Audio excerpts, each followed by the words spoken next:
Folks ask me, how do I oil my drums? Well, there's why you need to oil the drums. I suppose we should cover that first. You gotta oil your drums when it gets dry. Skin is skin, you have skin, I have skin. We use chapsticks and lotions and stuff in the winter times, and we don't have to in the summer times, of course, because it's, humid and moist, and why would you want to add to it? But it's fall now, late fall. We're heading right into winter. So these drums have to be oiled so the skin can be kept from drying out, just like us.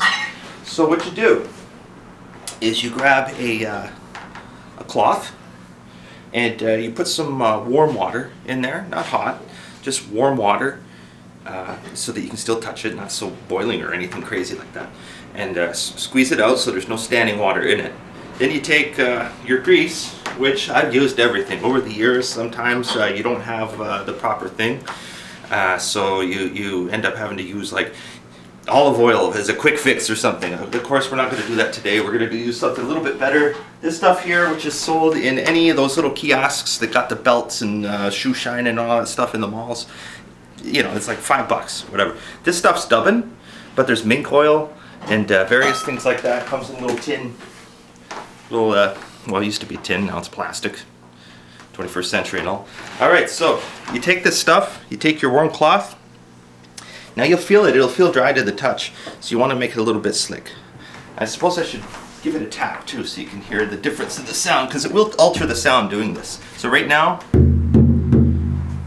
it sounds great, but I'm going to be proactive and oil it up, because this is a nice big gorgeous buffalo skin drum that is on West Coast red cedar, and gotta look after it. So many people don't look after these drums, and then they wonder why they snap.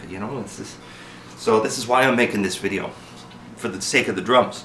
All right. So anyways, you just put a little bit of that on there, like so. See, a little bit of grease, and on your damp cloth. Now, why is the cloth damp instead of dry?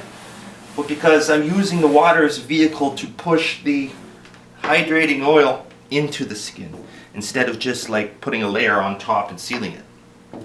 The water will help disperse it. So once you get it on there, nice spirals, change direction,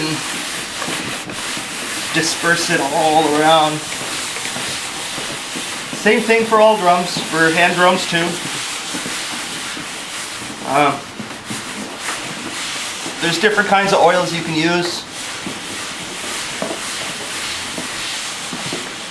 Traditionally, we'd use a certain specific type of grease, which I'm kind of a little reluctant to say what that is. You can ask an elder, they'll tell you. All right. Rub it in. Now you go and you feel it, and it'll be like, it'll feel slippery. You can only tell with your hands, right? So you can do it and feel slippery. Then all of a sudden it feels a little dry. You can tell that some didn't get here. So that'll tell you, because you want it to be all even, right? So I'm feeling it, it's slippery. All of a sudden it's dry here, so that is where some is needed. Spread it all around.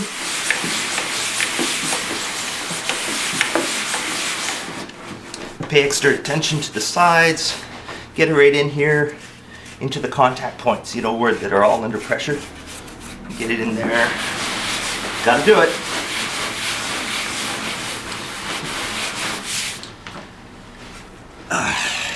Then you get it into a bag. Like a special drum bag that will give you a buffer against these temperature changes and dryness that comes with them.